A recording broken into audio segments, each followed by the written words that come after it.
I like to talk about this as an analogy, and the analogy is, as security professionals, we're all going to get punched in the face.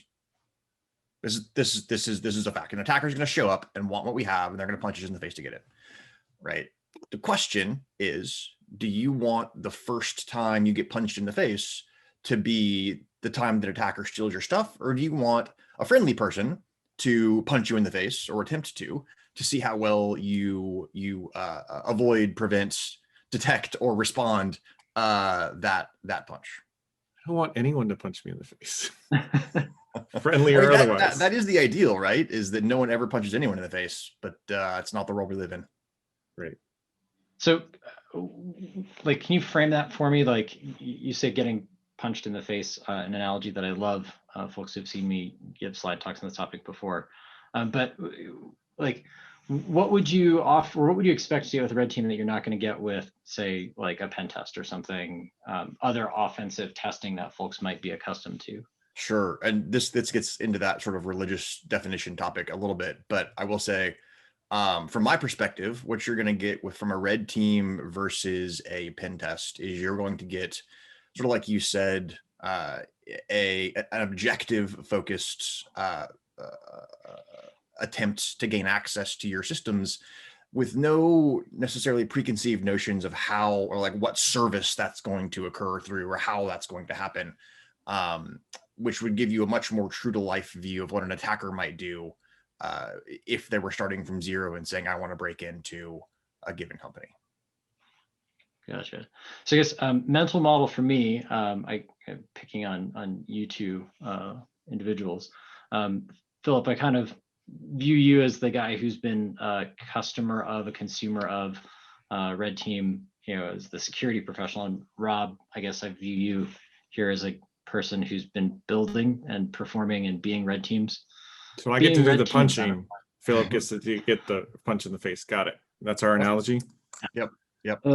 I kind of walked Makes more into sense. that one than I intended here. So I guess the question, Rob, for you is, as a red teamer, what are you actually trying to provide? What would you say you do here? Oh, that hurts. So the benefits of a red team, I think, as Philip said, is getting that punch in the face and having that person stay around and say, hey, you should duck this way, right? That's, I think, the great part of that analogy is having, if you get punched in the face by a mugger or whatever, a bad person, right? They're gonna leave and take your stuff, right? Whereas a red team kind of sticks around and says, you should duck this way. Here's your defensive opportunities. Here's the vulnerabilities we saw, and I think that analogy works really well. The one other thing is you get essentially proof points, and I know that's a company name, but like you get a way, a set of experts or individuals in a company that says I can prove X, because there's a lot of snake oil. There's a lot of different tools out there and products and stuff like that say they can do X, or patches that say they can do X, or individuals that say they can do X. And the red team is what, like, outside of just the general, like, we find vulnerabilities and we help the blue team, right? The red team operates as a checkpoint, as a way of saying, hey, and that's another company, oh my God, not sponsors, or at least for me. And it's it's a way for people or management or C-level executives to say, is this really what's happening? Or is this really what could happen? Is this really, X? And I think that's the benefit of the red team. Well, yeah, I think the obviously Randori, right? Like, I'm a big fan of the whole practice how you fight thing. But maybe Rob, Philip, either one of you want to can either one of you occur or come up with or think of thing that would make this succinct, like red team is amazed because here's what happened to me or what I did? I mean, I would just really carry what Rob just said. A red team cuts through all the noise and the assumptions and this is how I think it works and this is how it should work, that I think a lot of us get caught in, right? I certainly have. I've certainly gone through red teams where the end result is I have a moment of, hey, that's not possible. Right. But it turns out it is, because the red team, done correctly, doesn't care about what you think is possible, what you think is impossible, what you think is there, what you don't think is there. So in that sense, it's a very, again, done right and done well, it's a very pure view of what exists and what's possible. So kind Right. of So there's no, the other thing about the red team is there's no politics involved. There's no, dog in the fight sort of thing. And so, like, as a red teamer, I want the company to succeed, obviously, but I have no politics when it comes to, like, this app should be, or this app needs this, or that app needs this, or however things operate. Like, the nice thing about the red team is we're just telling you how it is. Like, we have no incentive to lie or modify the truth to make it fit a narrative, right? We're just going to tell, like, the C-level executives are going to take whatever they want out of it, right? But we're there to say, this is ground truth, to get it back to a military aspect. Yeah, I guess I've always thought I like that that framing. It's the prepping the battle space so that when that punch actually shows up, you kind of know what to do, know what's going to work, be able to kind of assess how things are functioning, as it were, be able to assess the security program. I'm going to push this forward because I know that we will ramble about any one of our questions here forever. I've seen us talk before. Let's get one more slide forward here, and I think the common question that I get, right, is how do I get a red team, and how do I build one, and, like, how do I hire one? What do I do? And it's been, I think, increasingly popular, particularly recently, get an increased demand about that. But it's not always clear to me that folks who are asking for trying to build or develop a red team actually need a red team. So I guess next place to go is, like, hey, you got all these folks in the audience who are here to listen to you experts talk about building and leveraging red teams, but does it always make sense to even do that? Rob, like, when would you think that the right time is for an organization to engage with or build a red team capability? Yeah, so that is quite unique per company, right? And someone in the chat actually made the comment, hack the CTO, you'll get a red team. No, don't do that. But it's honestly, it's as soon as you can afford it. One of the great things, like I was saying, about having a red team is they are the ground truth, right? And a lot of executives or board members kind of want that, right? They want to know what is actually happening or what's reality, because there's, like I said, there's so much politics and gaming that goes on within companies for good reasons a lot of times. And the red team kind of tells you where you're at. And the other thing for the blue side of things, even if you don't have a blue team, which you should first, the red team can operate sort of like a pen test team, or sort of like an not official audit, but audit team of other parts of it too. So it's, for my aspect, I'm a red teamer, so I'm a little bit slanted in that way. But I think that as soon as you can afford one, you should have one. Yeah, I would say, just real quick, I think a piece of what you said there is really important. I want to highlight, which is, as soon as you have a blue team that can actually do something with a red team, right? So for my like, where does your next security dollar go, which is a question I ask myself a lot.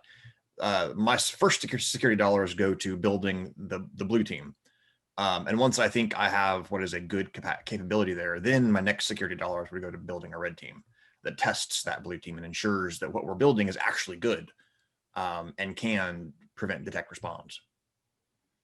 So if I've heard a lot about kind of the purple teaming as a process or an exercise, is that what you're hinting here, where as soon as you have somebody who's trying to defend the organization, you need somebody that they're sparring with or learning from or enhancing with? I mean, I don't know that I would go, if I'm talking about building from zero, right? What I'm saying is your first dollars go to the blue team, right? Not even necessarily to a purple team concept. They go to do I have the right tools in place to detect a breach? Is the architecture sane? Do I have the right people? Do we have the right playbooks? Like, do we know what to do? Do we think we we have know the what, right what- logs. Yeah. Yep. Do we think we know what to do if an attacker comes at us? And then I think when you find yourself saying, I think if an attacker showed up, we would find them and we could do something about them. Then I think that's the point where you start the conversation for, okay, well, let's see. Because I think doing it before then, right, you're going to say, nope, we're not ready for an attacker. And the red team's going to come in and they're going to say, yep, you're not ready for an attacker. Right. So what's I what's the value redefine? add? Can I redefine that a little bit? Are you saying that you shouldn't spend money on any red teaming until you have a blue team, or are you saying that you shouldn't build an internal red team until you have a blue team? I would say you certainly shouldn't build an internal red team until you have Right. the blue team. I think any investment, even in an external red team, until you were saying to yourself, you know what, if an attacker shows up, I think we know what to do. Any money you're spending on that red team, they're going to tell you what you already know, which is, yep, an attacker showed up and you didn't know what to do. Okay, but do you think those dollars are lost at that point? You still get what you need to build out. You still get kind of how you got punched in the face. I think one of the things we talked about when we were prepping for this is how hard you want to get punched in the face, right? Like, Yep. you don't want to, go out and get the baddest red team and say, go all out and do all the things when you don't have a blue team, right? I think that, like you were saying, is you kind of want those baby punches first. Yep. Yeah. Right. And I think that starts when you're having that first inkling of like, okay, I think we can handle something. But until you can say, I think we can handle something, then I'm not sure. I would instead spend that red team money on getting the blue team to a place that it says, okay, I think I can handle something. Okay. And then the red team is that something. Can I also add one more aspect to this? Before you even build a blue team, a good sysadmin, a solid security-minded system administrator is worth 10 blue teams, 10 red teams. Like, I'm dead serious. Like, I would hire. There's a guy that worked at Uber that I used to work with. I would hire him 10 times over just because he had a security mindset and he was a sysadmin before I'd hire 50 red teamers. 100% that. Absolutely. I always find it amusing that in all the years that I did red team engagements, I don't ever recall myself recommending somebody to go buy some new piece of technology, right? It was almost always Right. like get one really, really good person and empower them to work. Let them go hog wild until you feel like you're in good shape. So there's a thread here that I think is interesting because we kind of teased at this a second, which was how hard you want to get punched, to the level of sophistication, who you have on board to actually learn from, whatever the adversary is. Are you kind of indicating here, Rob, Philip, that if somebody's just trying to get a handle of what's out there and minimize the attack surface or get like kind of the footprint under control before they're worried about like getting ODA thrown at them, like actually start with what the team is ready to handle? Or are we in the vein of like just start throwing ODA at people and see what happens? I mean, I don't think that latter approach is useful, right? Because again, just like I was saying, it yields obvious results. You could have written the report before you conducted the red team, right? And but there is some aspect of it to, as someone said in the chat too, like there is the hammer, right? If you're trying to prove a point to upper management or someone who just doesn't get that you need, security, or like there are companies still out there that think security is like bottom rung, concerns for a company, right? So if you are trying to get security top of mind for executives or upper management, like, do you get the hard punch in the face so that you can ring them back in? I get that aspect. I hope that it doesn't have to happen anymore, though, right? That's like, there's so much news that should have already forced that down their throats. Yeah, I love it. I think about, I said this in our prep session too, like I tend to think less about security now and more about building resiliency, right? And resiliency to me is a lot about, getting the institution lined up and building the institutional patterns as opposed to just the technology. I'm definitely aware that I've been used as a therapist and used as a hammer in a lot of occasions to help businesses figure out what matter to businesses. So I appreciate that. I'm going to push this forward here. Let's go to the next slide. Let's go back one slide. Number 3, I think, is where we are. Love it. Okay, so we've talked a little bit about what a red team is. We talked about when we might build a red team. And we're just starting to tease out how you actually are improving or using a red team capability to improve an organization. And so I always think if you're going to spend money, you're going to make an investment, you should figure out how you're going to measure whether that investment is actually giving you any sort of result that you care about.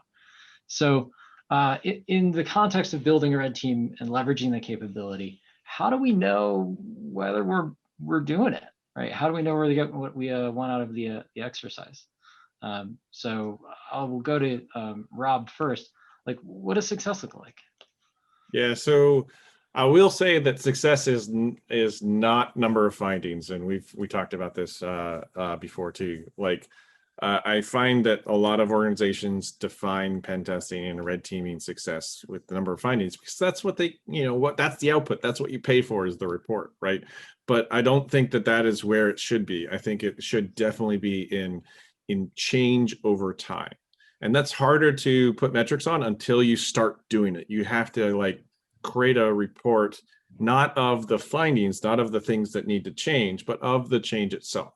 So what I mean by that is a lot of schools these days have these rubrics, these scorecards where you can tell how you're doing and a point system. And I created something very similar to that. There's a lot of companies that do something similar to that, but you're never going to know a good set of metrics with one point of data, which is your first pen test. What you need to define how success is going is multiple red team assessments, multiple tests. And I'm not looking at number of findings because that can, ebb and flow as 0 days come out or new attack types come out and stuff like that.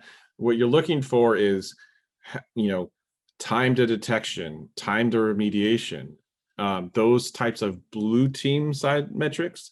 Because the red team, as Philip was saying when we first started, is an augmentation of the red team, or the red team is an augmentation of the blue team, and the metrics that we come out of it, the things that we deem as success, I think are how we're increasing their capabilities and how and what that looks like.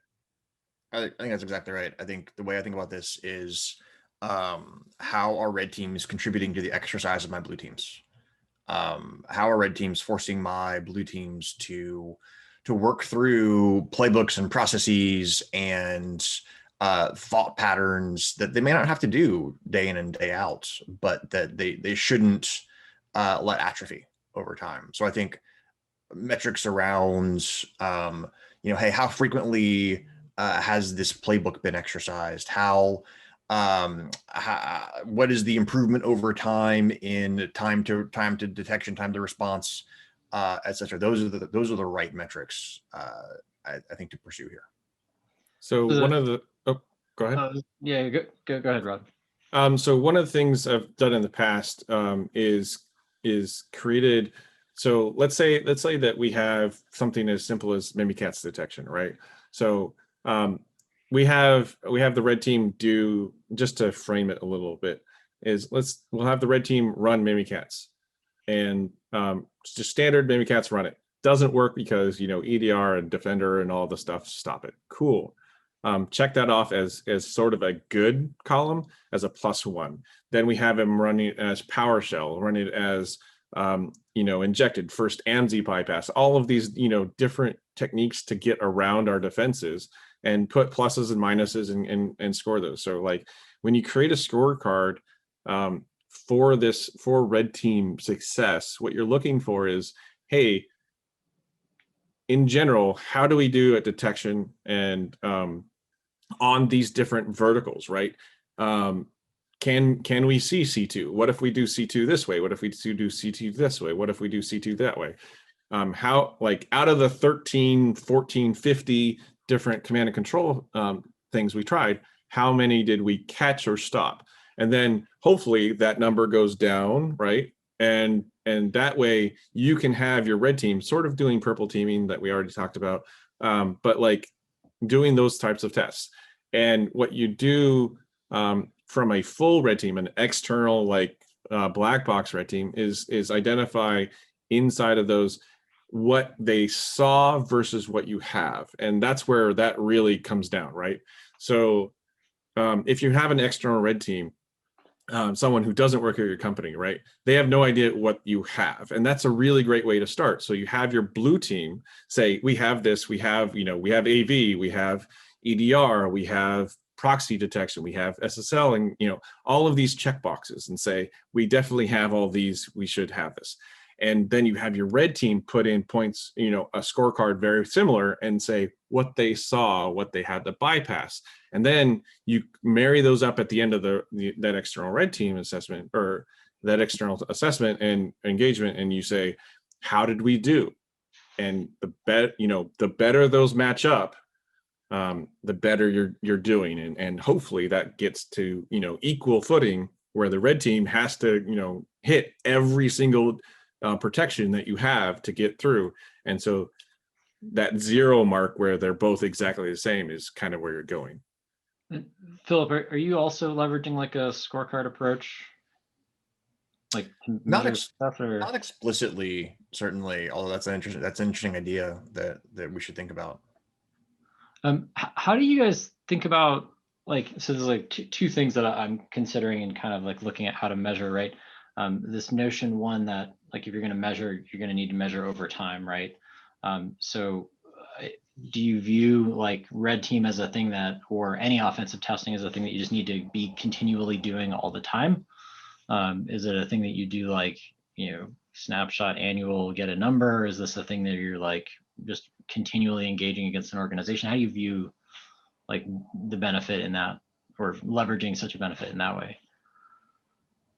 Yeah, for me, I would say, I think the ideal is the continual red team, right? That is the perfect golden end state. That is, there's always someone watching, right? There's always something looking for that dev server to be added to that production subnet. It's facing the internet, whatever the silly mistake is that's going to happen, right? Because those things happen all the time.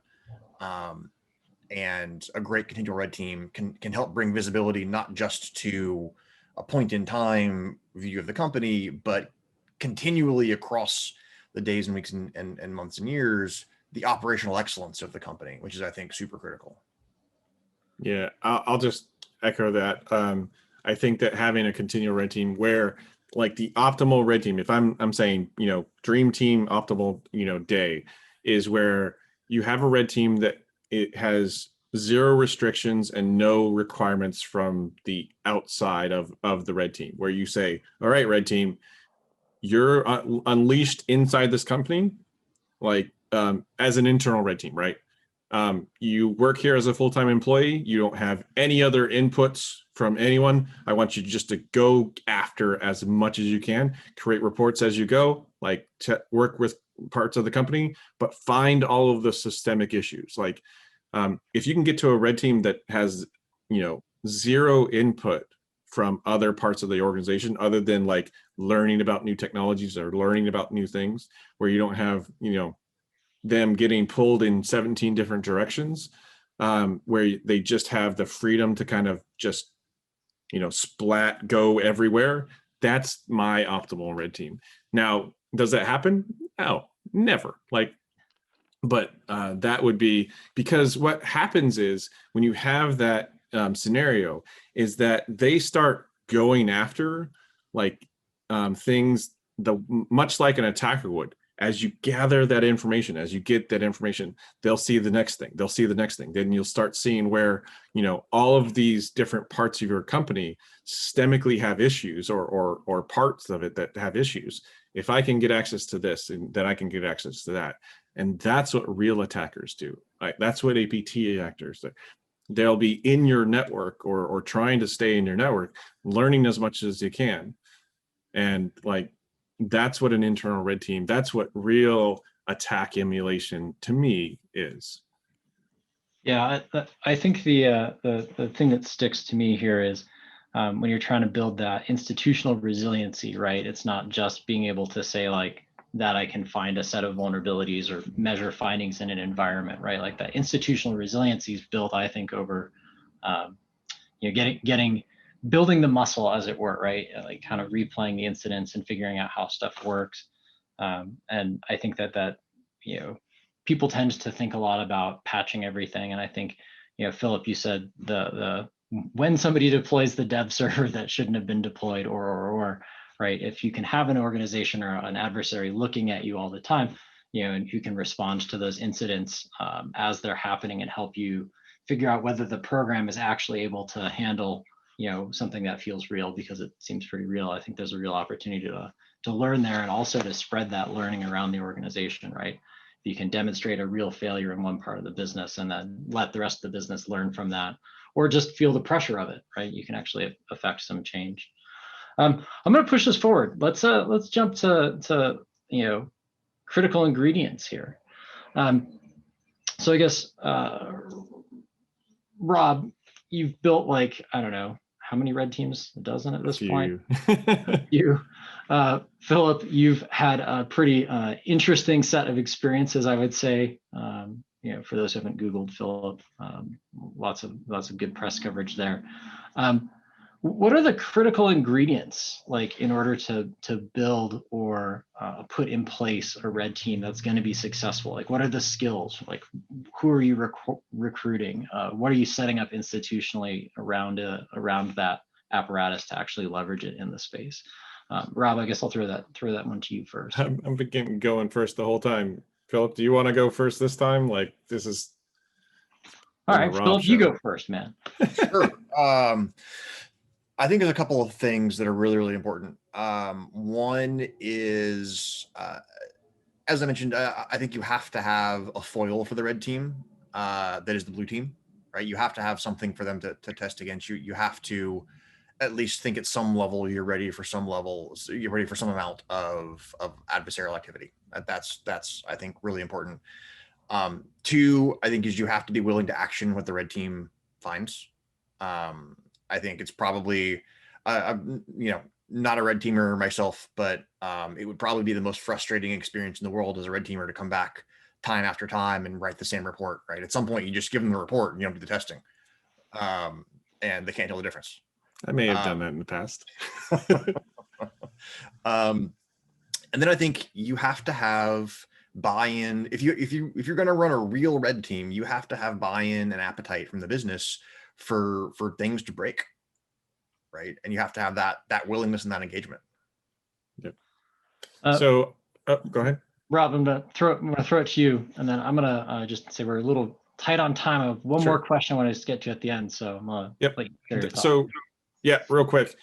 It requires a team. I've seen companies try and start a red team with one person, with two people.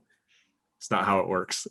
It's like you have to be willing to put the money in to build that team out. Now, yes, you can have a pen test, crew with one or two people, but like there's no collaboration there, and the skill set is so broad that you're never going to find the person who knows Windows, Linux, physical security, wireless security, and all the things that you'll need for any company that you have. So you need a team. You need to be willing to put in the money for a team of at least 3, 4, 5, 6, 7. I've been on teams of 12. And the other thing is no bravado. One of the things that make a bad red team is when you have red teamers who have the attitude of a red teamer, like that says that, I am all knowing, all powerful. And that is unfortunately very common. And so you need emotional maturity in your red teamers.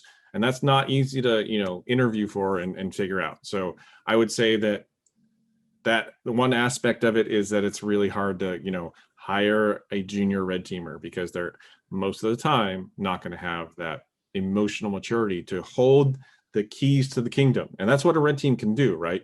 They can hold the most important bits of a company and be okay with deleting it and letting it go, or not deleting it on the system, but like deleting their copy of it or whatever, and getting rid of it and moving on. And that is not something easy to find.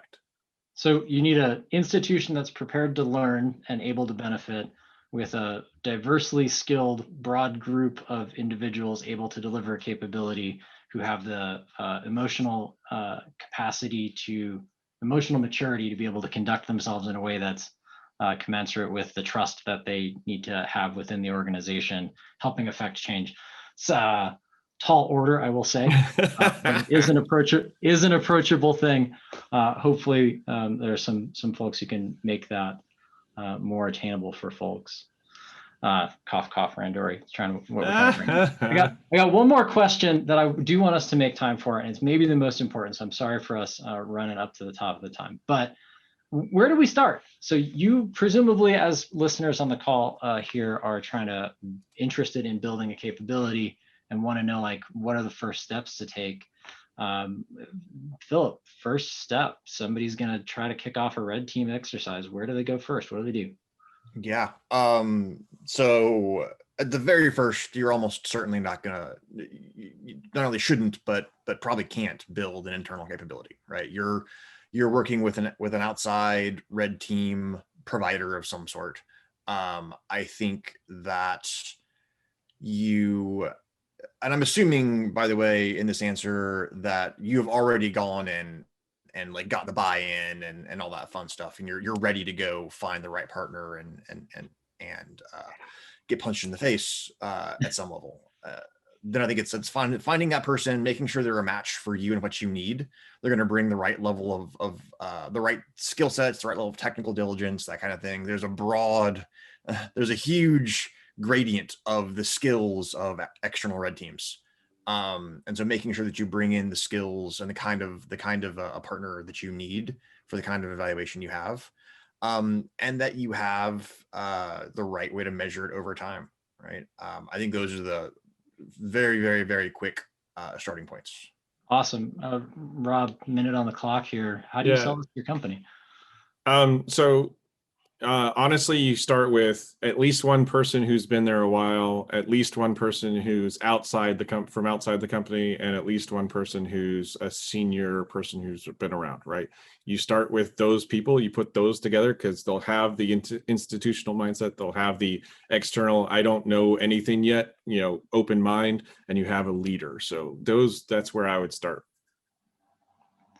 Well, awesome. It's been an amazing conversation. Gentle Peoples, greatly appreciative of everybody spending time here with us. Philip Martin, thank you so much.